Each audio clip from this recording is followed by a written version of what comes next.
এরই মাঝে বেঁচে থাকি হাসি কাঁদি।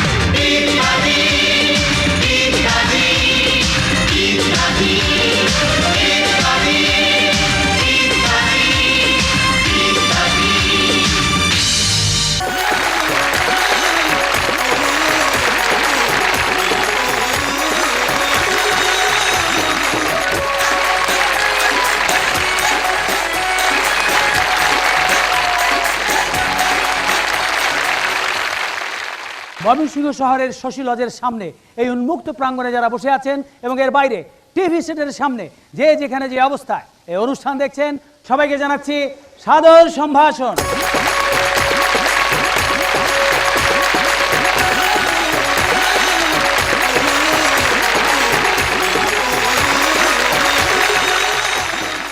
ঐতিহাসিক প্রত্নতাত্ত্বিক এবং সাংস্কৃতিক গুরুত্বপূর্ণ স্থানের ধারাবাহিকতায় আজ আমরা এসেছি লোকসাহিত্য, লোকসঙ্গীত ও লোক সংস্কৃতির বিশাল ভাণ্ডার এই ময়মনসিংহের প্রাচীন ঐতিহাসিক রাজবাড়ি শশী লজে।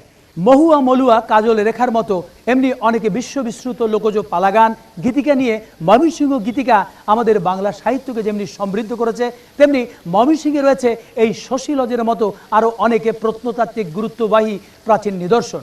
আজ যেহেতু ইত্যাদির আয়োজন এই শশী লজের সামনে, তাই শুরুতেই ময়মনসিংহ এবং এই শশী লজকে নিয়েই রয়েছে প্রয়োজনীয় কিছু তথ্য।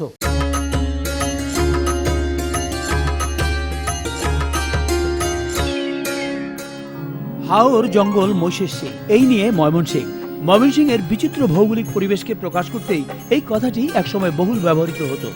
ময়মনসিংহ শহরের পূর্ব নাম ছিল নাসিরাবাদ।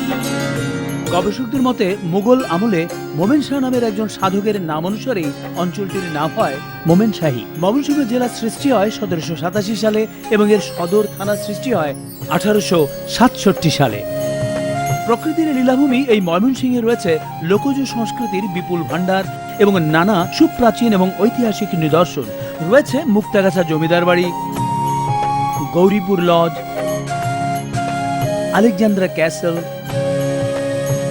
কেল্লা তাজপুর সহ অনেক ঐতিহাসিক নিদর্শন। তেমনি এক প্রাচীন নিদর্শন এই শশী লজ, যা স্থাপত্যশৈলীর এক অনন্য নিদর্শন হিসেবে এখনো মাথা উঁচু করে দাঁড়িয়ে আছে। এই রাজবাড়ির প্রতিটি স্থানেই ছড়িয়ে রয়েছে প্রাচীন নিদর্শন। শশী লজে রয়েছে অনেক প্রাচীন ও দুষ্প্রাপ্য বৃক্ষ, ভবনের সুদৃশ্য ও প্রাচীন শিল্পমণ্ডিত কারুকাজ অনেক দর্শক ও পর্যটকদের নিয়ে যায় এর সুবর্ণ অতীতে।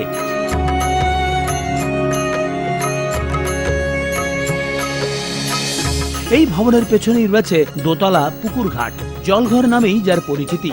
বর্তমানে এটি প্রায় ভগ্ন অবস্থায় রয়েছে।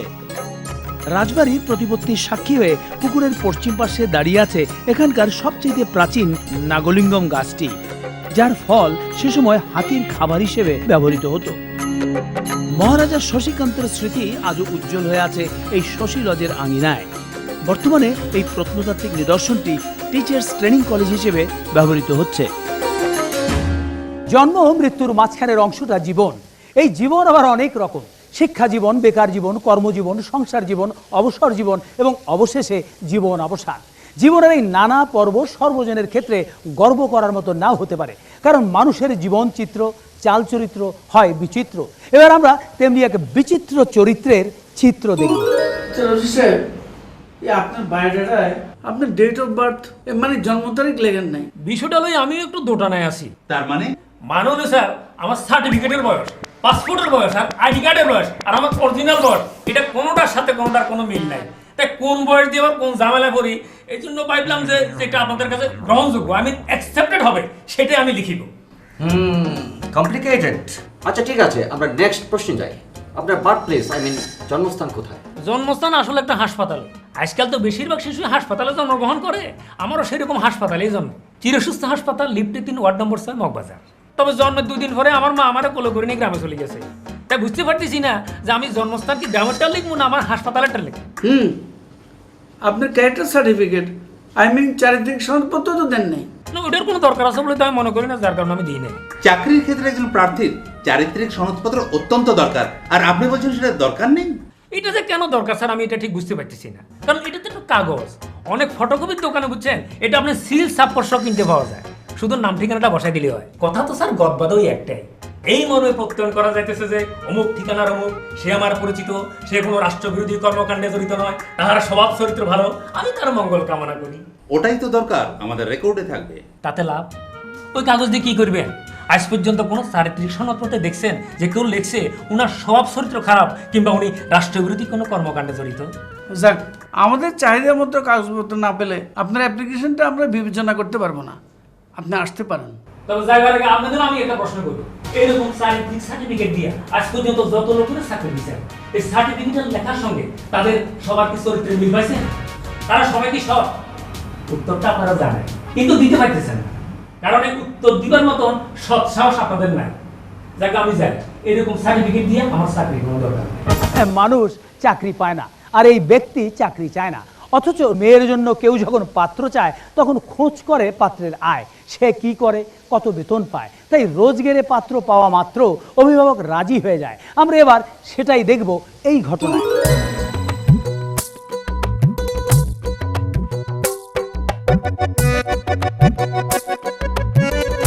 হ্যাঁ ঘটক সাহেব, ল্যাপটপে তো অনেক ছেলের ছবি দেখলাম, ওর মধ্যে 3 নম্বর ছেলেটা পছন্দ হয়েছে। ছেলেটা দেখতে শুনতে ভালোই, যেমন উঁচা লম্বা তেমন সুন্দর। সুন্দর তো হইবই, হ্যাঁ যেখানে কাম করে হেরা বাইসা বাইসা সুন্দর সুন্দর পোলামাই এগুলো হয়। ও কোন জায়গায় কাজ করে? চ্যানেলে। চ্যানেলে? মানে টিভি চ্যানেলে। চ্যানেলের কোন জায়গায় কাম করে? মানে ক্যামেরার সামনে না ক্যামেরার পিছে? ক্যামেরার সামনে পিছে 2 জায়গায়। কিন্তু চেহারাটা তো খুব একটা পরিচিত বলে মনে হইল না, মানে কোনদিন দেখছি বলে মনে হয় না। আরে দেখবেন কেমনে, এখনো তো এটার পরীক্ষামূলক সম্প্রচার চলতেছে। উনি তো হাহাকার টিভিতে কাম করেন। কোন টিভি? যে হাহাকার টিভি, তো চ্যানেলটা এখনো চালু হয় নাই। হ্যাঁ, আজকাল মানুষ চালু চ্যানেলই ঠিক মতো দেখে না, আর এটা তো পরীক্ষামূলক। আচ্ছা মিয়া ভাই, মানুষ এখন টেলিভিশন দেখতেছে না কেন? এই যে আমার কথাই ধরেন, রিমোট একটা হাতে লইয়া টিপতে টিপতে টিপতে একবার উপরের দিকে, আবার টিপতে টিপতে জিরো, তাই মন টানে না। কেমনে মন টানবো? আরে মানুষ টেলিভিশন দেখে একটু আনন্দ পাওয়ার জন্য, তথ্য জানার জন্য, নাহলে খবর শোনার জন্য। কিন্তু এখন তো মানুষ খবর দেখেও ডরায়, কষ্ট পায়। হ্যাঁ ঠিকই কইছেন, আজকাল ব্রেকিং নিউজ লেখাটা দেখলে কলজাটার মধ্যে মুসুক দিয়ে ওঠে, না জানি কি লেখা দেখুন। আচ্ছা যাক, আমি এইসব কথা বাদ দিয়ে পোলার কথা কও। আপনার যেহেতু চ্যানেলে পোলাটারই পছন্দ, হ্যাঁ, তাই আমরা সেদিকেই কথাবার্তা গাইতেছি। কিন্তু চ্যানেলের ভবিষ্যৎ কি? টিকবো তো? না টিকলে পোলার ক্ষতি কি? চ্যানেল তো আর কমবো না, চ্যানেল খালি বাড়বো। হ্যাঁ অবস্থা বুঝে একটা চ্যানেল ছাড়বো আর একটা চ্যানেল ধরবো। চ্যানেলের এই ঘন ঘটার যুগে এবং হুযুগে নানা রকম সুযোগে কে অজ্ঞ, কে যোগ্য, কি ন্যায্য, কি ত্যায্য তার থাকে না বিচার্য।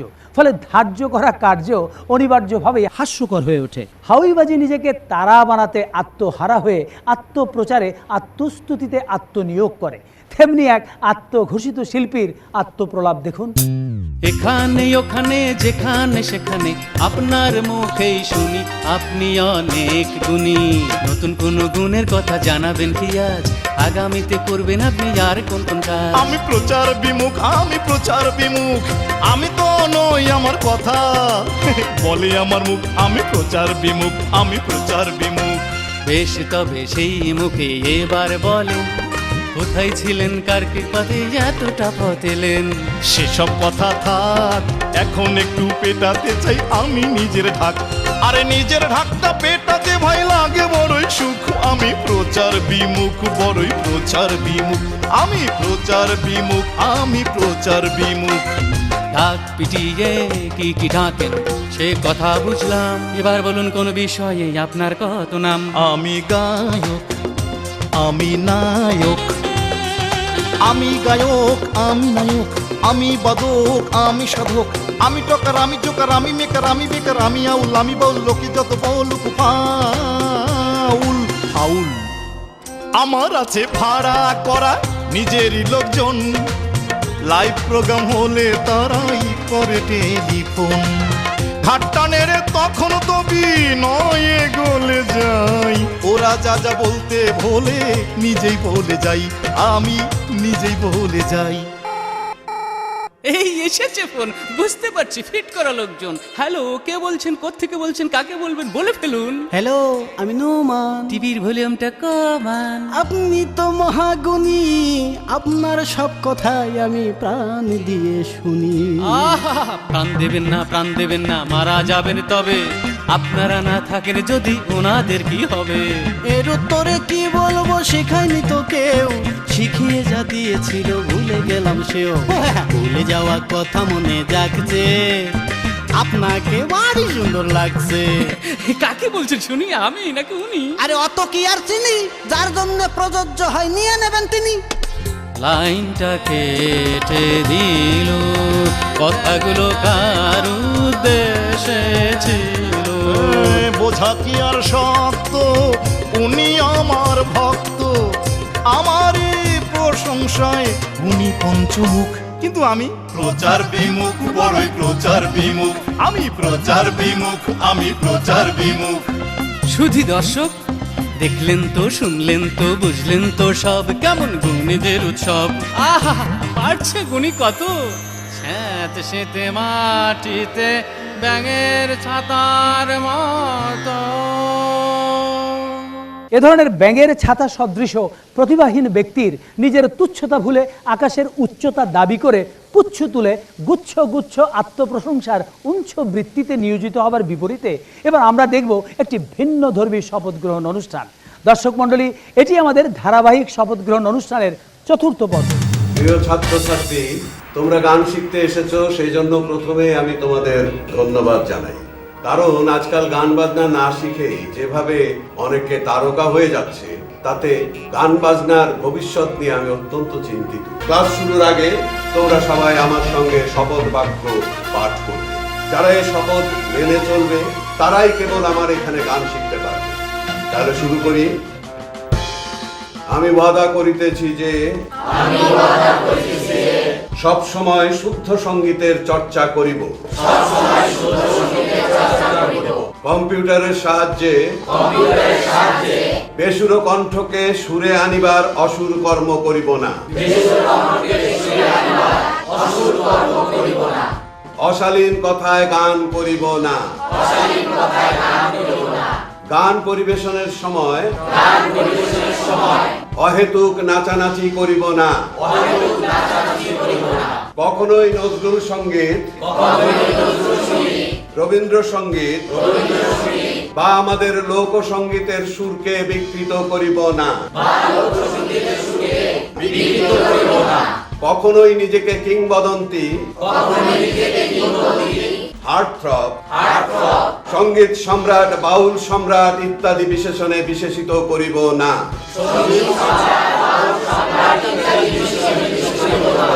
আমাদের ভবিষ্যৎ জীবনে এই শপথ বাক্য মানিয়া গান বাজনা করিব।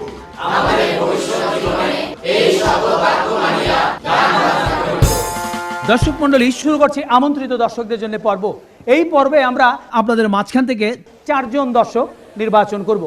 যেহেতু আজকে আমরা ময়মনসিংহের এই ঐতিহাসিক গুরুত্বপূর্ণ স্থানে এসেছি, অর্থাৎ শশী লজে, তাই আজকে আমাদের এই পর্বের নিয়ম অনুযায়ী আমরা ময়মনসিংহ এবং এই শশী লজ সম্পর্কে আপনাদের কাছে কিছু প্রশ্ন করব। যারা এইসব প্রশ্নের সঠিক উত্তর দিতে পারবেন তারাই নির্বাচিত হবেন পরবর্তী পর্বের জন্য। এখানটা রয়েছে রানা এবং এখানে রয়েছে মামুন, তারা সঠিক উত্তরদাতাদের বাছাই করবেন। তাহলে আমি শুরু করছি প্রথম প্রশ্ন। প্রথম প্রশ্নের উত্তর দেবেন আপনারা যারা এদিকটায় বসেছেন তারা। তাহলে শুরু করছি প্রথম প্রশ্ন। আমাদের ভাষা শহীদ আব্দুল জব্বার এই ময়মনসিংহ জেলাতেই জন্মগ্রহণ করেছেন। বলতে হবে ময়মনসিংহের কোন স্থানে তার জন্ম এবং কত সালে জন্মগ্রহণ করেছেন। ওখানে একজন, বলুন আপনি। গফরগাঁও উপজেলার পাচুয়া গ্রামে, জন্ম 1919 সালে। উত্তর সঠিক হয়েছে, তার জন্য বলে গেল। আপনার নাম? মোহাম্মদ মেহেদি হাসান। কি করেন আপনি? আনন্দমোহন কলেজে পড়ি। অনেক ধন্যবাদ। আমরা একজন দর্শক পেয়ে গেলাম। এবার আমি করব দ্বিতীয় প্রশ্ন। দ্বিতীয় প্রশ্নের উত্তর দেবেন আপনারা যারা এই ফোয়ারার এ পাশটায় বসেছেন তারা। দ্বিতীয় প্রশ্ন হচ্ছে, আমাদের দেশের আধুনিক চিত্রকলার পথিকৃৎ শিল্পাচার্য জয়নুল আবেদিনের একটি সংগ্রহশালা রয়েছে এই ময়মনসিংহ জেলায়। বলতে হবে সেই সংগ্রহশালাটি উদ্বোধন হয়েছে কবে? বলুন আপনি। 1975 সালে। উত্তর সঠিক হয়েছে। 1975 সালে 1 বৈশাখ 1382। আপনার নাম এবং পরিচয় বলুন। আমি আইনজীবী, আমার নাম নজরুল ইসলাম চুন্ডু। অনেক ধন্যবাদ। আমরা দুজন দর্শক পেয়ে গেলাম। এবার আমরা যাব তৃতীয় প্রশ্নে। তৃতীয় প্রশ্নের উত্তর দেবেন আপনারা সবাই। এই শশী লজের শশীকান্ত আচার্য তিনি মহারাজা উপাধি পেয়েছিলেন। বলতে হবে তিনি কত সালে মহারাজা উপাধি পেয়েছিলেন এবং এই শশী লজের সামনে যে গ্রিক দেবীর ভাস্কর্যটি দেখতে পাচ্ছেন, বলতে হবে এই গ্রিক দেবীর নাম কি? ওখানে একজন মহিলা, হ্যাঁ বলুন আপনি। কত সনে মহারাজ উপাধি পেয়েছিলেন? 1920। আর এই যে ভাস্কর্যটি রয়েছে কার? দেবী ভেনাস। উত্তর সঠিক হয়েছে। তার জন্য আপনার নাম এবং পরিচয় বলুন। শামসুন নাহার, আমি চাকরিজীবী। অনেক ধন্যবাদ আপনাকে। পরবর্তী প্রশ্ন। ময়মনসিংহের লোক সাহিত্যের একটি উল্লেখযোগ্য লোক সংকলন হচ্ছে ময়মনসিংহ গীতিকা। বলতে হবে এই গীতিকা কে সম্পাদনা করেছিলেন? যেহেতু অনেকে এই প্রশ্নের সঠিক উত্তর দিয়েছেন ডক্টর দীনেশ চন্দ্র সেন, তাই এই প্রশ্নের উত্তরে আমরা কাউকে নিতে পারছি না। আমরা চলে যাব পরবর্তী প্রশ্নে। শেরে বাংলা একে ফজলুল হক একসময় বৃহত্তর ময়মনসিংহের একটি স্থানে চাকরি করেছেন তার কর্মজীবনের শুরুতেই। বলতে হবে তিনি কোথায় চাকরি করেছিলেন এবং তার পদবি কি ছিল। ওখানে একজন, বলুন আপনি। জামালপুর মহকুমার ম্যাজিস্ট্রেট ছিলেন। অনেক ধন্যবাদ আপনাকে। কি নাম আপনার?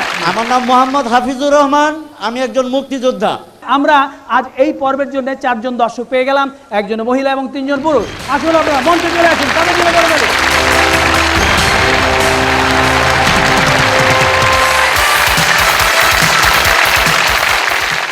এবার আমরা শুরু করব দ্বিতীয় পর্ব এবং এই পর্বের জন্য আজকে আমরা আমন্ত্রণ জানিয়েছি আপনাদের অত্যন্ত প্রিয় একজন শিল্পীকে। আর তিনি হচ্ছেন কুদ্দুস বয়াতি, যিনি ময়মনসিংহের পাশের জেলা অর্থাৎ নেত্রকোনার অধিবাসী। তার জন্য করতালি।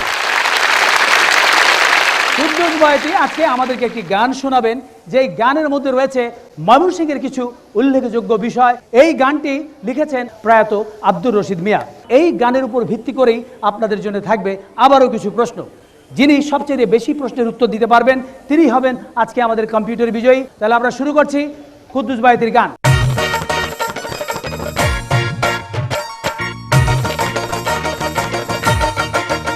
শুনেন সবার দর্জনা, ময়মনসিংহের কিছু কথা করি বর্ণনা।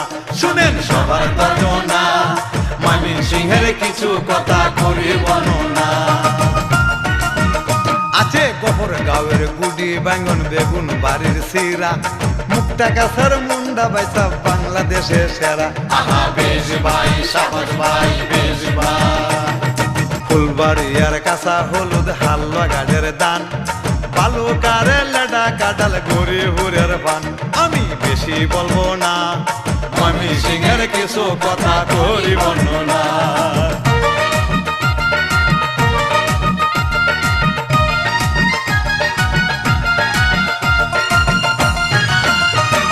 নান্দাইলেতে গাডু গান, ঈশ্বরগঞ্জের জারি, সুহাগীতে কিচ্ছা ভরা চলো দেশের বাড়ি।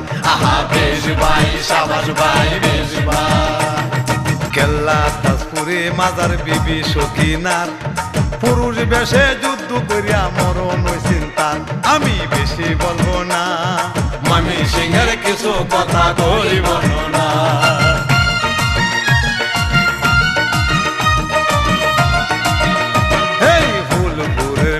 বাইসাব দিওলে মাছে বড়া, কাদায় গাঙে লাখো মাছ, কানা ডুবা কুরা। আহা বেশ ভাই, সাবাস ভাই, বেশ ভাই।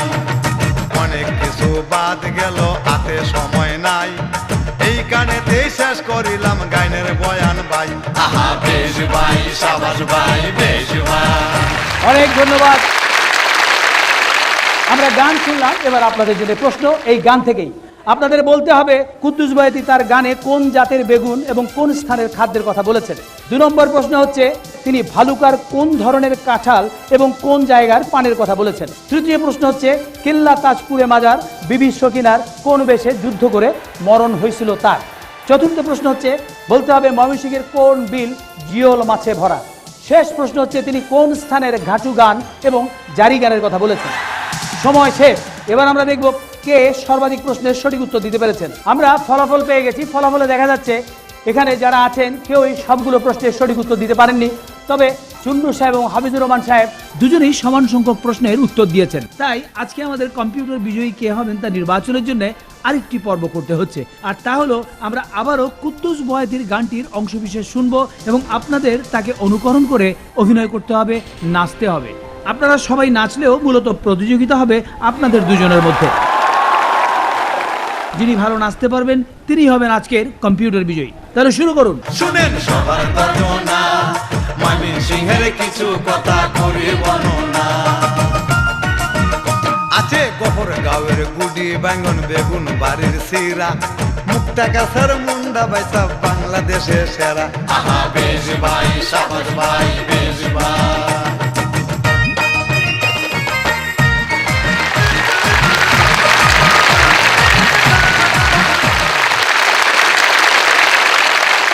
অনেক ধন্যবাদ। আপনারা নৃত্যশিল্পী না হয়েও চমৎকার নেচেছেন, তবে সব মিলিয়ে আমার কাছে মনে হয়েছে এই আইনজীবী ভালো করেছেন। সুতরাং আজকে কম্পিউটার বিজয়ী হচ্ছেন আইনজীবী নজরুল ইসলাম চুন্নু। আপনাকে অনেক অনেক ধন্যবাদ ইত্যাদির পক্ষ থেকে। এবং আপনারা যারা রয়েছেন আপনাদের কারোই নিরাশ হওয়ার কিছু নেই।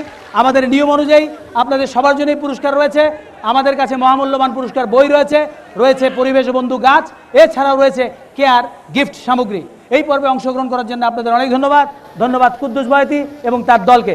এই পুরস্কার তুলে দেওয়ার জন্য আমরা মঞ্চে আমন্ত্রণ জানাচ্ছি এই ময়মনসিংহেরই আরেকজন কৃতি শিল্পীকে। আপনাদের হয়তো মনে আছে সেই যদি কিছু মনে না করেন অনুষ্ঠানে কৈঞ্চিনদেহি পর্বে অত্যন্ত জনপ্রিয় জুটি ছিলেন লালু ভাই এবং মন্টু ভাই, যারা দীর্ঘদিন ইত্যাদিতেও অংশগ্রহণ করেছিলেন। আজকে লালু ভাই আমাদের মধ্যে নেই, মন্টু ভাইকে আমরা আমন্ত্রণ জানিয়েছি, তার জন্য করতালি। মন্টু ভাই, আপনার কি কিছু বলার আছে? আছে, বলুন। ইত্যাদি যারা আছেন তাদেরকে আমি ধন্যবাদ জানাই এবং আশা করি তারা আরেকবার এইখানে আসা এই অনুষ্ঠান করবেন। অনেক ধন্যবাদ মন্টু ভাই, আমরা আপনার সুস্বাস্থ্য এবং দীর্ঘায়ু কামনা করছি। এবারে মন্টু ভাই আজকে বিজয়ীদের হাতে পুরস্কার তুলে দেবেন। এই সবগুলো পুরস্কারে দেওয়া হচ্ছে কেয়া কসমেটিক্স লিমিটেডের সৌজন্যে। ধন্যবাদ।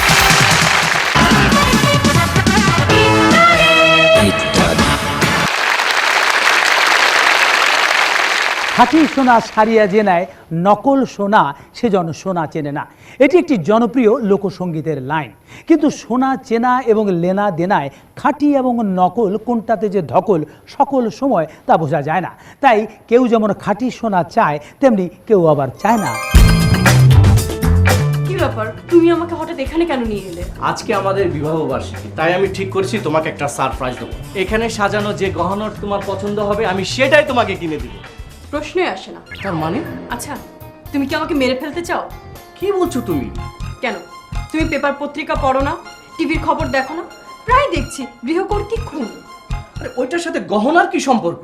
পত্রিকায় পড়েছি বেশিরভাগ ক্ষেত্রে এই স্বর্ণের গহনা টাকা পয়সা নেবার জন্য গৃহকর্ত্রীকে খুন করে। আর তাছাড়া আজকাল তো কেউ ভয় দামি গহনা পরে বেড়াতেও যায় না, সবই ইমিটেশন।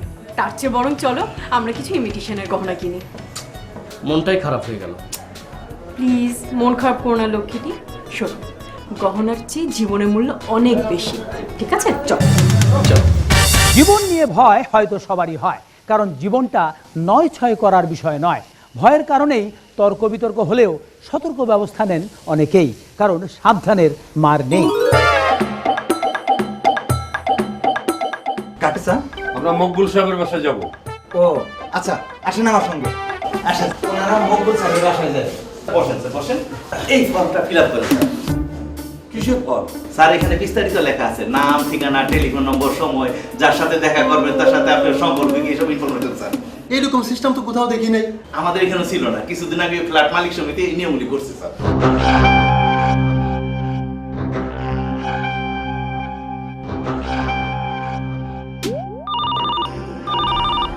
কোনটা আমি করছি? লাস্টে 02 আছে না? হ্যাঁ আছে। হঠাৎ ফোন করলেন কেন? পরীক্ষা করে দেখলাম আপনার দেওয়া নাম্বারটা ঠিক আছে। স্যার আজকাল অনেকে ভুয়া নম্বর দেয় তো। যত সব। কি এবার যাবো? হ্যাঁ, আমাদের আরো কিছু ফর্মালিটিস বাকি আছে স্যার। আরো? আঙ্কেল কোথায় নিয়ে এলেন? উনি নাকি আপনার বন্ধু? সারাই করছে ডাইরেক্টর আপনি শুরু করেন। এই ক্যামেরা অ্যাকশন। মকুল স্যার ঘটনাটা কি? আমি কোথায় এলাম? কখনো মনে হয় রিমান্ডে আছি, কখনো মনে হয় টেলিভিশনের স্টুডিওতে আছি। আরে না, আজকাল ফ্ল্যাটগুলোতে যেসব অঘটন ঘটছে তাই নিরাপত্তার খাতিরে আমরাই এই ব্যবস্থা করেছি। তাই বলে এত কিছু ফর্ম ফিল আপ করলাম, এখন আবার শুটিং, এখন কি ক্যামেরার সামনে কথা বলতে হবে নাকি? না স্যার, আমাদের শুটিং শেষ। আমরা পরস্পরকে যে চিনি সেই জিনিসটা রেকর্ড হলো, ভবিষ্যতে আপনি বা আমি কেউ এটা অস্বীকার করতে পারবো না। ভিডিও থাকলো, জিনিসটা ভালো হলো না? হ্যাঁ ভালো, কিন্তু এখন তো নিজের অতিথি না, মনে হয় আসামি।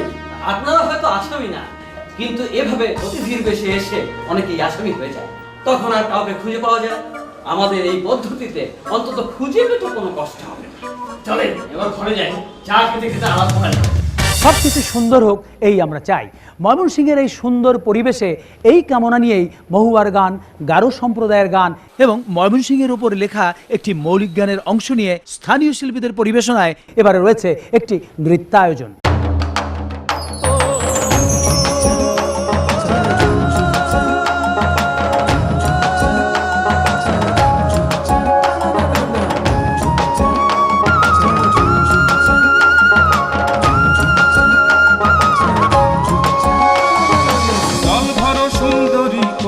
জলে দিস মন কালকে যে কইছিলাম কথায় আছে নিসরণ। হে নাগর সাইরাতে কলসে আমার যাই বেলা, সাঁঝের বেলা আইসা ঘাটে রে, পায়ের নুপুরে খসা যায়। হে নাগর সাইরাতে কলসে আমার যাই বেলা, জল ভর সুন্দরী কন্যা জলে দিয়া ঢেউ, হাসি মুখে কও না কথা সঙ্গে নাই মোর কেউ। হে নাগর সাইরাতে কলসে আমার যাই বেলা।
নাসিরাবাদ ময়মনসিংহ ময়মনশাহী ময়মনসিংহ ময়মনসিংহ ও ময়মনসিংহ, নাসিরাবাদ ময়মনসিংহ ময়মনশাহী ময়মনসিংহ। প্রিয় ময়মনসিংহ সবার প্রিয় ময়মনসিংহ, হিন্দু মুসলিম বৌদ্ধ খ্রিস্টান এক প্রাণে বিড়ি। প্রিয় ময়মনসিংহ সবার প্রিয় ময়মনসিংহ।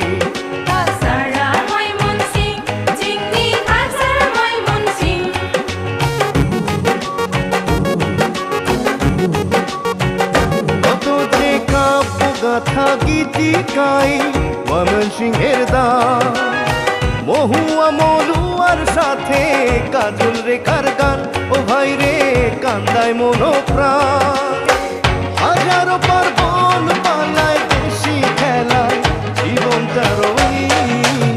প্রিয় ময়মনসিংহ সবার প্রিয় ময়মনসিংহ।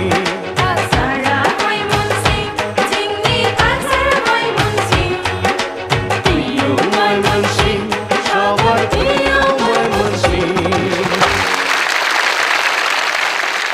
মামা ভাগ্নে। ভাগ্নের নতুন নতুন আইডিয়া পেশ করার শেষ নেই, মামার মনে তার প্রভাব পড়ার বিন্দুমাত্র লেশ নেই। ভাগ্নে চায় মামাকে পটিয়ে দ্বিধা দ্বন্দ্ব হটিয়ে ব্যবসা করবে চুটিয়ে, কিন্তু মুখে আক্রোশ ফুটিয়ে ভাগ্নের পরিকল্পনা গুটিয়ে ব্যবসার নেশা দেয় ছুটিয়ে। দেখা যাক এবার ভাগ্নে কি করছে এই বিদেশিদের জুটিয়ে। বাবু তুমি তো সারা জীবন বিদেশে আছো, বিদেশির কাছে কত কিছু শিখছো, কিন্তু আজকে তোমার এমন একটা কারণ হয়ে যাবো গিয়া দেখবা বিদেশি দেখো আমি শিখাবো। বাইকটার এখন উন্নতি হয়েছে দেখা গর্বে তোমার বুকটা দেখে কত বুঝল রে। মন্তব্য পরে আগে দেখি।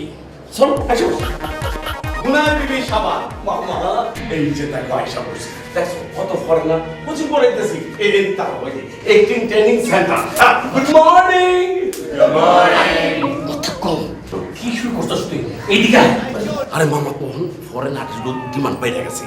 শোনো, আগে তো খালি একটা অনুষ্ঠান মানে ইত্যাদিতে বছর একবার ঈদের সময় দেখতাম ফরেন আর্টিস্ট আইসা নাচ গান অভিনয় করতো, কিন্তু এখন নাটক, বিজ্ঞাপন, সঙ্গীত অনুষ্ঠান সবকিছুর মধ্যে ফরেনার দেখা যায়। তার মানে এই জিনিসটা তিতা না করে ছাড়বি না। আর তুমি খালি আমার কইতেছো, হ্যাঁ আমি তো মাত্র শুরু করলাম, তিতাও না আগে ব্যবসাটা শেষ করি। এইখানে আবার ব্যবসা কিসে? সাপলা কোনো আজকাল যারা বিদেশিগুলো কাম করতে চায় তাগো বিদেশি খুঁজা পাইতে খুব কষ্ট হয়। তারপর এগো শিখাইয়া পরে লাইন আনতে অনেক পরিশ্রম হয়। সেই জন্য আমি এই ফরেনার আর্টিস্ট সাপ্লাই সেন্টার খুলছি। তুই শিখাইতেছস অভিনয়? হ্যাঁ, প্রথমে বাংলা উচ্চারণ, তারপরে একটি অঙ্গভঙ্গি। মামু খালি তাই না, আমি আঞ্চলিক ভাষাও শিখাইতেছি। এদিকে তোমার দুই একজনে একদিন দেখাই। মাস্টার সাহেব এই প্রোডাক্ট সহ দুই একজনে একদিন করে দেখান না। Attention please. প্রথমে গুনাই বিবি সাবান নিয়ে mister David. Moela Boishkar. Sorry, Porisha. Gunai Bibi Gondo Shaban, Obaka Bishkar. Now Mr. Henry with সরিষার তেল, please. Telma Kite o tel dia catch curate e kolopolo marka সরিষার তেলে কোনো জড়ি নাই. Thank you. Now one by one please. চানাচুর. চানাচুর মুখে মচমচ খাইতে জাল, তেরো বাজা চিরকাল। কোকা কুকু বাবু মা, দাদা দাদি, নানা নানি, সবাই পারান ঠান্ডা করে, আমাদের পারান ঠান্ডা পারি। রং করতে ফর্সা একমাত্র বর্ষা, চাঁদ মুখ চশমা ক্রিম, টুথ পাউডার, লোহমর্ত শক্তা চাকচাকি দাঁত, হাতরে মার্কা tooth powder. Good, thank you very much. এইভাবে বাংলা ভাষা কইলে ভাষার ইজ্জত থাকবো। আরে মামু, ওনারা তো ফরেনার, ওনারা তো এইভাবে কইবই, ওনারা তো ইচ্ছা করে বিকৃত করতে পারে। কিন্তু আমাকে অনেকে মিডিয়ার মধ্যে বুক ফোলাইয়া বাংলা ভাষার বিকৃত করতেছে। হ্যাগো কি হয়েছে? বরঞ্চ হ্যাগো একটিনের মধ্যে একটা সৌন্দর্য আছে। তা যা স্বীকার করি, কারণ এগো মধ্যে কোনো ভণ্ডামি নাই। অন্তত তারা বিদেশি হয়েও বাংলা ভাষাটা শুদ্ধভাবে বলার চেষ্টা করতেছে। কিন্তু যারা আমাকে সুন্দর ভাষাটা বিকৃত করে ভাষার অমর্যাদা করতেছে, তাদের বোধ জাগানোর জন্য তুই একটা কোচিং ক্লাস শুরু কর। টাকা লাগলে আমি দিব। আয়।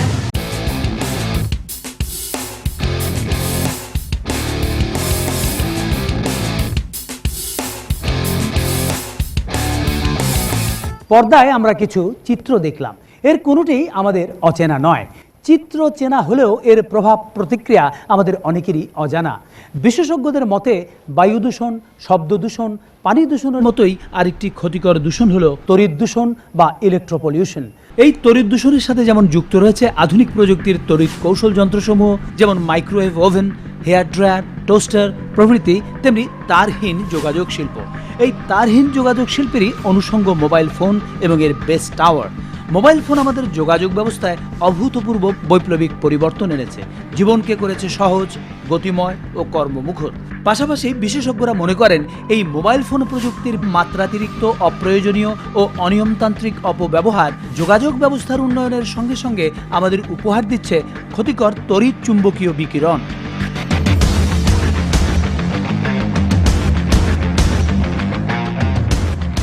এ ব্যাপারে আমরা কথা বলেছিলাম কয়েকজন বিশেষজ্ঞের সঙ্গে।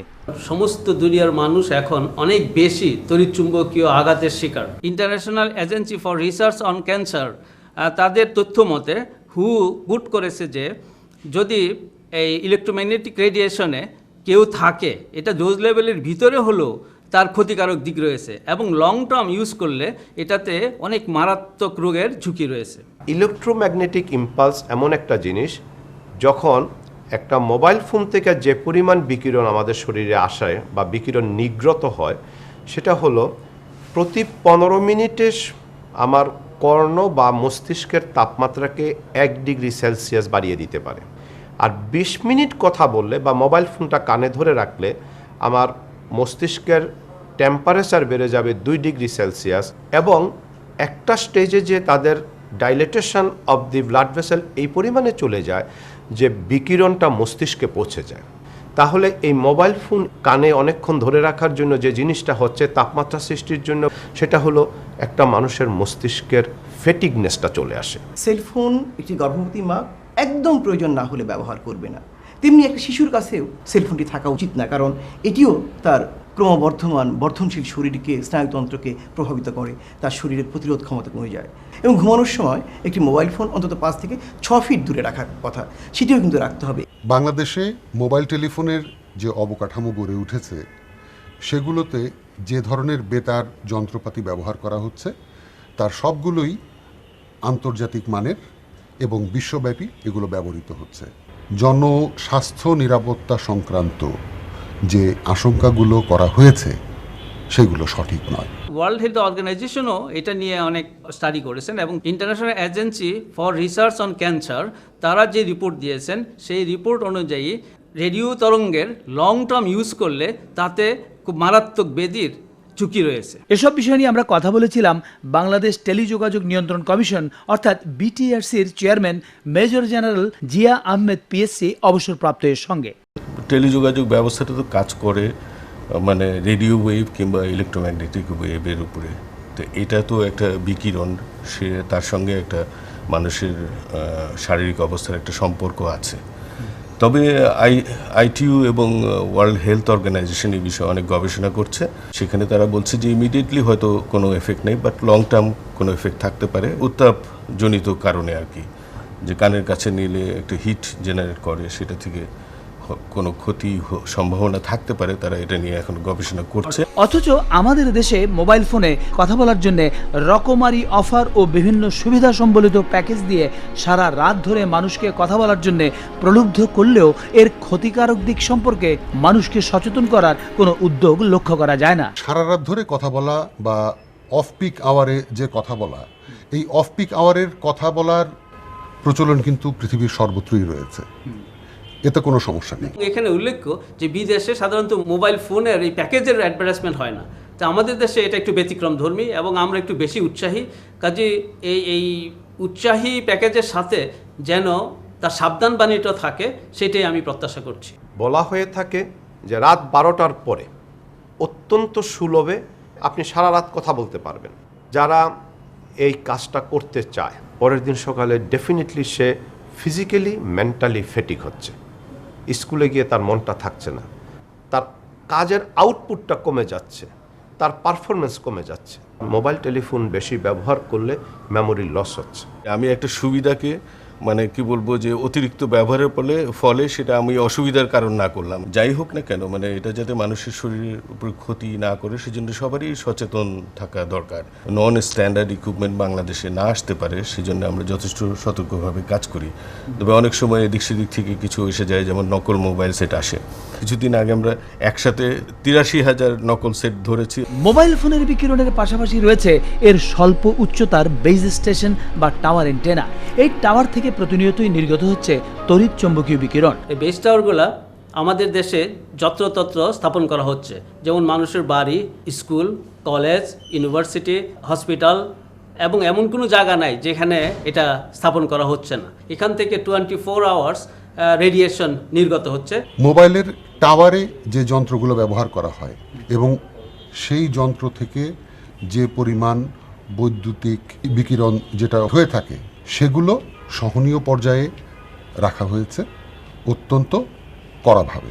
উন্নত দেশে লোকালয়ে কোনো বেস টাওয়ার স্থাপন করা হয় না, ওরা একটা নির্জন বা দূরস্থানে অনেক উঁচু টাওয়ার করে ওখানে ওই বেস টাওয়ারগুলো স্থাপন করে। মোবাইল টেলিফোনের অবকাঠামো সেটাকে বিভিন্ন অপারেটররা শেয়ার করেন। সঠিক নীতিমালা না থাকার কারণে অপারেটররা শতকরা 100% অবকাঠামো একে অপরের সাথে শেয়ার করতে পারছেন না। যে টাওয়ারগুলির কথা বলা হচ্ছে, টাওয়ার থেকে বিকিরণ হয়, সেগুলি যাতে সেফ জায়গায় থাকে, যতটা সম্ভব যেখানে যেখানে জনবসতি বেশি সেসব জায়গা থেকে দূরে থাকাটাই ভালো। যে টাওয়ার টু টাওয়ার যে কমিউনিকেশন, সেখানে আমরা ফাইবার ব্যবহারকে মানে উৎসাহিত করছি এবং সেখানে যাতে মাইক্রোওয়েভের ব্যবহার না বাড়ে সেদিকে সচেতন থাকা আমাদের দরকার। আমরা মনে করি এই মুহূর্তেই পরিবেশ সংরক্ষণ যে আইন যেটা আছে, সেই আইনের আওতায় একটা যদি বিধিমালা তৈরি করা হয় তড়িৎচুম্বকীয় দূষণ বন্ধ করার জন্য এবং সেটাকে বাস্তবায়নের যদি উদ্যোগ নেওয়া হয় তাহলে অনেক ভালো হয়। পৃথিবীতে এমন কোনো প্রযুক্তি নেই যার ক্ষতিকর দিক থাকবে না, তবে মানুষকে সচেতন হতে হবে সে প্রযুক্তির গুণটাকে কিভাবে নেবে, দোষটাকে কিভাবে পরিহার করবে। সর্বশেষে আমি যে কথাটা বলতে চাই, আমি কিন্তু প্রযুক্তি থেকে আমাকে দূরে সরিয়ে রাখবো না, কিন্তু একই সাথে আমাকে মনে রাখতে হবে যে এই প্রযুক্তির ব্যবহারের ফলে আমার যে ক্ষতিটা হচ্ছে সেই ক্ষতিটাও জনগণের সামনে তুলে ধরতে হবে। দর্শক মণ্ডলী, প্রয়োজনের স্বার্থেই আমরা ব্যবহার করব আধুনিক প্রযুক্তি, কিন্তু অপব্যবহার নয়। আর এই প্রযুক্তির আধুনিকতায় আমরা গ্রহণ করেছি মোবাইল ফোনকে। এর ঢালাও ও যথেচ্ছ ব্যবহার আমাদের নিজেদের জন্যই ক্ষতিকর কিনা সে বিষয়ে সকলেরই সচেতন হওয়া দরকার। পাশাপাশি সংশ্লিষ্ট কর্তৃপক্ষেরও এ বিষয়ে সতর্ক দৃষ্টি রাখা প্রয়োজন বলে আমরা মনে করি। মাইজদিক ও নোয়াখালী থেকে সোহেল একটি কলম পাঠিয়ে লিখেছেন, শিক্ষা অর্জনের জন্য যে সকল উপকরণের প্রয়োজন হয় কলম তার মধ্যে অন্যতম। আর সেই কলমের গায়ে যদি নায়ক নায়িকার অশোভন ছবি থাকে তাহলে শিশুর ভবিষ্যৎ অন্ধকারে তলিয়ে যাবে এবং আমাদের কোমলমতি শিক্ষার্থীদের উপর বিরূপ প্রভাব ফেলছে। আর সেই কলমের নাম দেওয়া হয়েছে রোমিও। যারা কলমের গায়ে এমন অশ্লীল ছবি যুক্ত করে বাজারজাত করছে তাদের বিরুদ্ধে আইনগত ব্যবস্থা নেওয়া উচিত নয় কি? শিক্ষার উপকরণের উপর এ ধরনের চিত্র দেয়াতে যে বিকৃত রুচির পরিচয় ফুটে উঠেছে, তাতে এইসব ব্যবসায়ীদের কলম ব্যবসায়ী না হয়ে ফুটপাতের মলম ব্যবসায়ী হলেই বরং মানাতো। শিক্ষার্থীদের উচিত এসব কলম বর্জন করা, আর এই বিকৃত মানসিকতার ব্যবসায়ীদের বিরুদ্ধে যথাযথ ব্যবস্থা গ্রহণের জন্য সংশ্লিষ্ট কর্তৃপক্ষের দৃষ্টি আকর্ষণ করছে। আমাদের কাছে চিঠি লেখার ঠিকানা পরিচালক ইত্যাদি, GPO box number 2674, GPO Dhaka 1000। আর ইমেল করতে পারেন ইত্যাদি2674@gmail.com এই ঠিকানায়। মোবাইলের মাধ্যমেও আমাদের সঙ্গে যোগাযোগ করতে পারেন। আপনার মোবাইলের মেসেজ অপশনে গিয়ে আই লিখে তারপর একটি স্পেস দিয়ে আপনার বক্তব্য লিখে পাঠাতে পারেন 2580 এই নম্বরে, যে কোনো মোবাইল থেকে। ধন্যবাদ।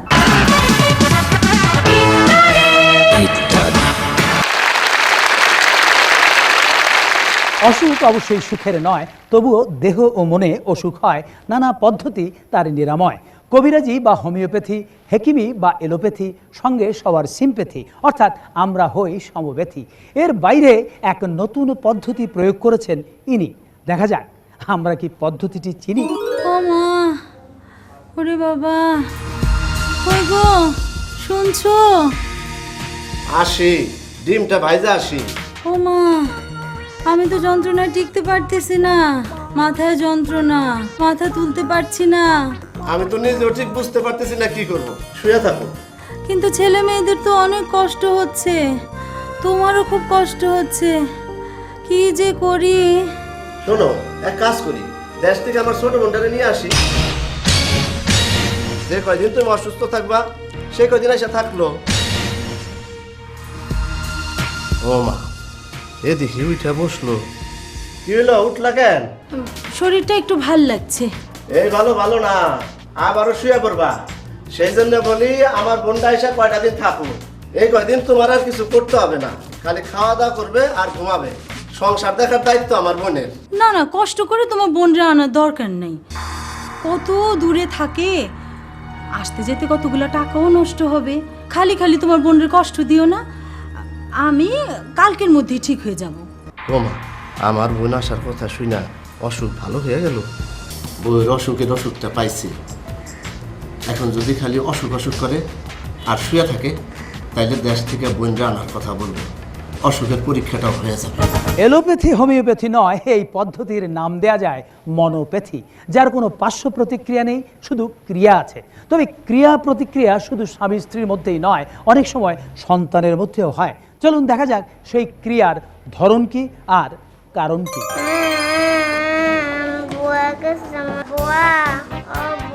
কি হলো বেবি? বুয়ার কাছে যাব। এখন তো ক্লাস চলছে, ছুটির পর বুয়ার কাছে যাবে। হ্যাঁ, আমি বুয়ার কাছে যাব। বুয়া বুয়া। আরে ভাই, আমাকে ফোন করা হয়েছে, আমার বাচ্চা দেখি ক্লাসে কান্নাকাটি করছে। হ্যাঁ, ওর কি শরীর খারাপ নাকি? না, সকালে তো ভালো ছিল। কি হয়েছে মা, তুমি কাঁদছো কেন মা? কি হয়েছে? হ্যাঁ, আমি বুয়ার কাছে মামনি মামনি, এটা তো স্কুল, এখানে বুয়া আসবে কেন? বুঝায় লাভ নাই, এই যে সকাল থেকে বুয়া বুয়া শুরু করছে, আর থামে না। আসি আপা। আমি ঠিক বুঝতে পারলাম না, সকাল থেকেই আপনার বেবি শুধু বুয়া বুয়াই করে যাচ্ছে। না, আসলে মায়ের বদলে বুয়ার কাছেই ওর সময় বেশি কাটে তো। কারণ জন্মের পর থেকে তো বুয়ার হাতে ওরা মানুষ হয়। আমাদের লালন পালন করেছে আমাদের মায়েরা, আর এখনকার শিশুদের লালন পালন করে বুয়ারা। ছোটবেলায় আমরা কথা বলার সময় প্রথমে মা ডাক ডেকেছি, আর ওরা বুয়া ডাক ডাক। তবে ব্যতিক্রম তো রয়েছেই, আর সেই ব্যতিক্রমের সূত্র ধরেই আমরা শুনবো এবার একটি গান। গানের বিষয়ে নবজাত সন্তান, যাকে বলা হতো পূর্ণিমার চাঁদ। ময়মনসিংহের লোকধারায় নবজাতক শিশুকে নিয়ে দাদা দাদি নানা নানি যে আনন্দগীতি গেয়ে উৎসব করতেন, সেই বিষয় নিয়ে একটি সংগৃহীত গান। দ্বৈত কণ্ঠে গাইছেন জনপ্রিয় কণ্ঠশিল্পী সামিনা চৌধুরী ও ফাহমিদা নদী।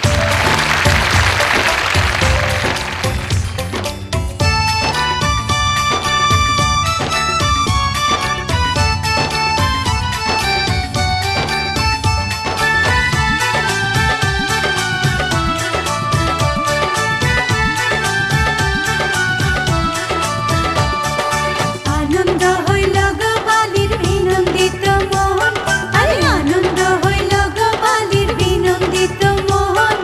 বালির ঘরে উদয় হইছে পূর্ণিমাইয়া সান, ওরে বিনন্দিত মোহন রে, ওরে বিনন্দিত মোহন রে।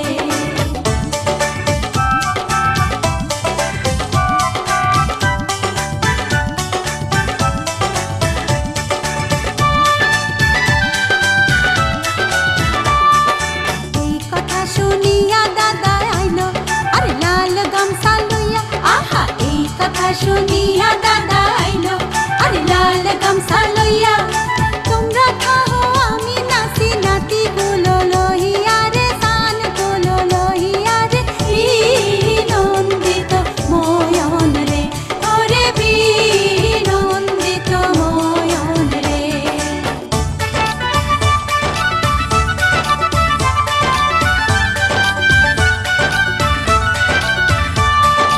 এই কথা শুনিয়া দাদি আইলো, আরে পান সুপারি লইয়া।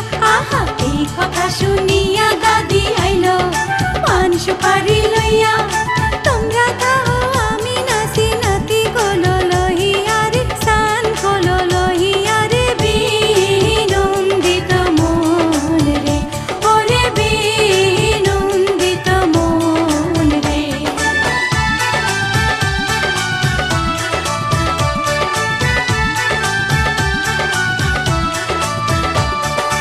এই কথা শুনিয়া নানা আইলো, আরে চিনি মন্ডা লইয়া। আহা, এই কথা শুনিয়া নানা আইলো, আরে চিনি মন্ডা লইয়া। তোমরা খাও আমি নাচি নাতি হলো লইয়া রে, সান হলো লইয়া রে। বিনন্দিত ময়ন রে, ওরে বিনন্দিত ময়ন রে।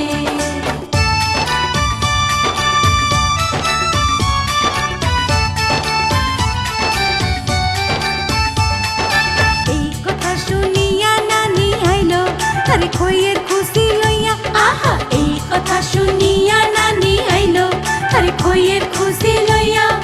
তোমরা খাও আমি নাচি নাতি গোলো লইয়া রে, সান গোলো লইয়া রে। বিনন্দিত মন রে, ওরে বিনন্দিত মন রে।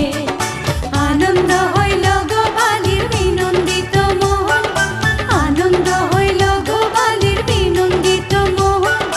বালির ঘরে উদয় হইছে পূর্ণিমায়া সান, ওরে বিনন্দিত মোহন রে, ওরে বিনন্দিত মোহন রে, ওরে বিনন্দিত মোহন রে।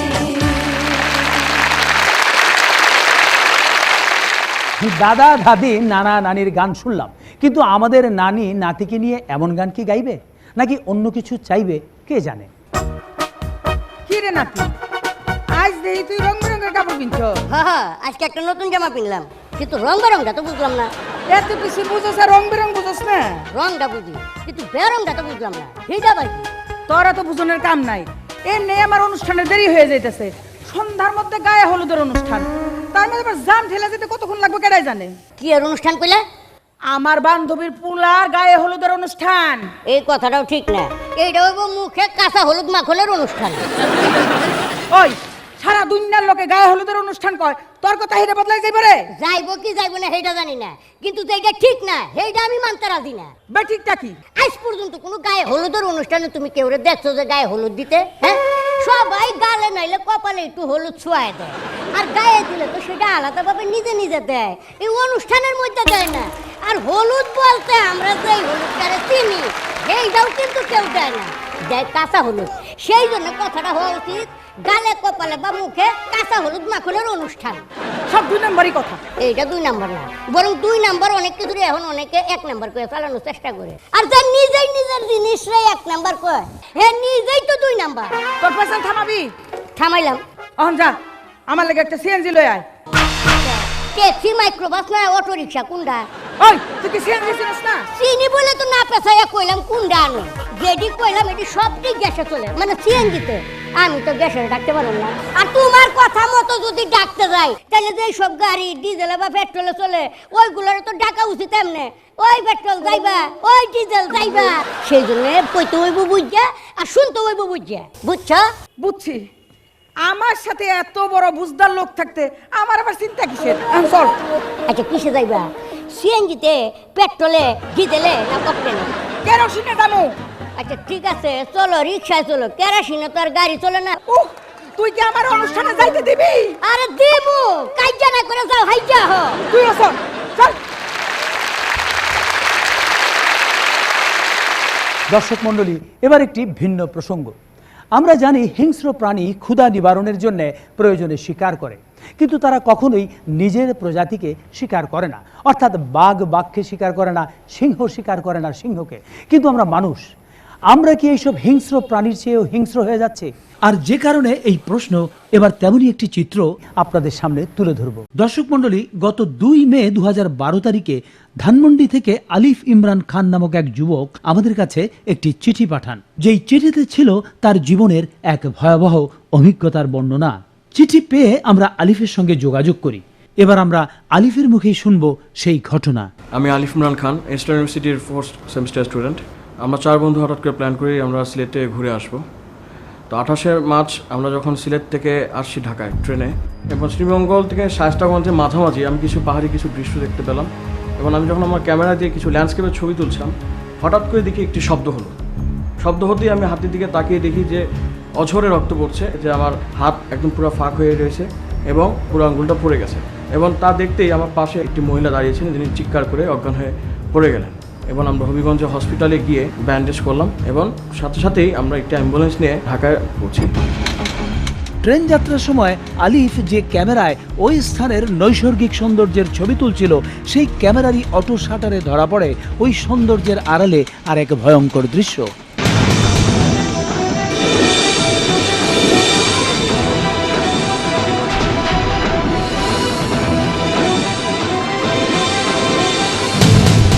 দর্শক, সামান্য একটি ক্যামেরার জন্য এই দুর্বৃত্তদের প্রথম জনের ছুড়ে মারা অস্ত্রই আলিফকে আঘাত করে। কিন্তু আলিফের গলায় ঝোলানো থাকার কারণেই রক্ষা পায় তার শখের ক্যামেরা। 10:30 থেকে প্রায় ভোর 6টা পর্যন্ত আমার অপারেশন হয়।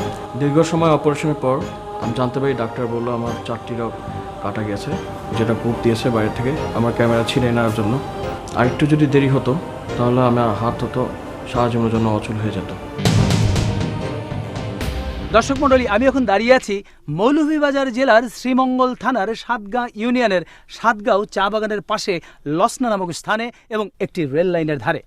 এই রেল লাইন দিয়ে যাচ্ছিল সেদিন সেই পারাবত ট্রেনটি, যেই ট্রেনে ছিল আলিফ ইমরান খান, এবং যিনি ক্যামেরা দিয়ে এই স্থানটির নৈসর্গিক দৃশ্য ধারণ করছিলেন। অকস্মাৎ ঘটে যায় দুর্ঘটনা। ঘটনার ভয়াবহতা অনুধাবন করে আমরা সিলেট অঞ্চলের র্যাপিড অ্যাকশন ব্যাটালিয়ন অর্থাৎ র্যাব 9 এর অধিনায়কের সঙ্গে যোগাযোগ করি। আলিফের তোলা ছবি ও তথ্য অনুযায়ী র্যাব অনুসন্ধানে নামে।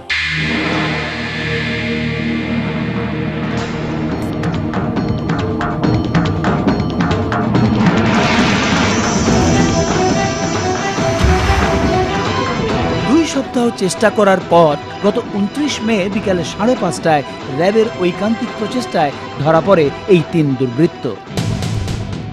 আপনি আমাদেরকে ডিটেলস তথ্য দিয়েছিলেন, ছবি দিয়েছিলেন, সেই হিসাবে আমরা ওগুলা নিয়ে আমরা অন স্পটে যাই, অন স্পটে থেকে আরও তথ্য সংগ্রহ করি। পরবর্তীতে এদের পরিচয় যখন আমরা জানতে পারি এবং নিশ্চিত হই যে এই লোকগুলা এই কাজটা করছে, তখন আমাদের অপারেশনের প্ল্যান করা হয় এবং অপারেশন টিম নিয়ে আমার ক্যাম্প কমান্ডারকে পাঠাই। আমরা প্রাপ্ত তথ্যের ভিত্তিতে আমাদের অপারেশন টিম সহ আমরা সকলে মিলে একজনকে ধরতে সক্ষম হই। তার কাছ থেকে আমরা তখন তথ্য পাই যে এই ঘটনার সঙ্গে সে জড়িত ছিল, সেটা স্বীকার করে এবং সে তার বাকি সাথীদের নাম বলে। আচ্ছা রঞ্জন, এই যে অস্ত্রটি রয়েছে এটি তো আপনার, আপনার এই যে এভাবে আপনি তাক করে মেরেছেন, এটা তো আপনিই মেরেছেন, কিন্তু আপনার এই নিক্ষেপিত দা আরেকটি যুবকের, যার অনেক সম্ভাবনা রয়েছে জীবনে, তার জীবনের কি পরিণতি ডেকে এনেছে আপনি দেখেছেন? জি। তাতে তো তার মৃত্যু হতে পারত। এই ধরনের ভুল করা ঠিক না। ঠিক না। আমি এই প্রসঙ্গে একটি কথাই বলতে চাই, যারা ট্রেনে রেগুলারলি চলাফেরা করেন, স্পেশালি এই পথে, তারা যদি একটু কেয়ারফুল হন, কারণ আমি চাই না আমার মতন এরকম করুণ অবস্থা আর কারো হোক। দর্শক মণ্ডলী, এই পুরো ঘটনাটি যেমনি ভয়ঙ্কর তেমনি অমানবিক। এমন অনেক ঘটনাই এই অঞ্চলে ঘটেছে। ট্রেনের জানালার বাইরে অলংকার বা দামি ঘড়ি পরা হাত, অথবা হাত বাইরে নিয়ে মোবাইল ফোন বা ক্যামেরা দিয়ে ছবি তোলা শুধু এখানেই নয়, যে কোনো স্থানেই বিপজ্জনক হতে পারে। আলিফ ইমরানের সৌন্দর্যপ্রিয় সুকুমার মনে এই ঘটনায় যে ছাপ পড়েছে তা তার বাবা মা, নিকট আত্মীয়দের কাছে যেমন কাম্য নয়, তেমনি কাম্য নয় কারো কাছেই। শুধু এখানেই নয়, দেশের কোনো স্থানেই যেন এ ধরনের ঘটনার পুনরাবৃত্তি না ঘটে। এই কামনায় শেষ করছি আমাদের আজকের ইত্যাদি। খুদা হাফেজ।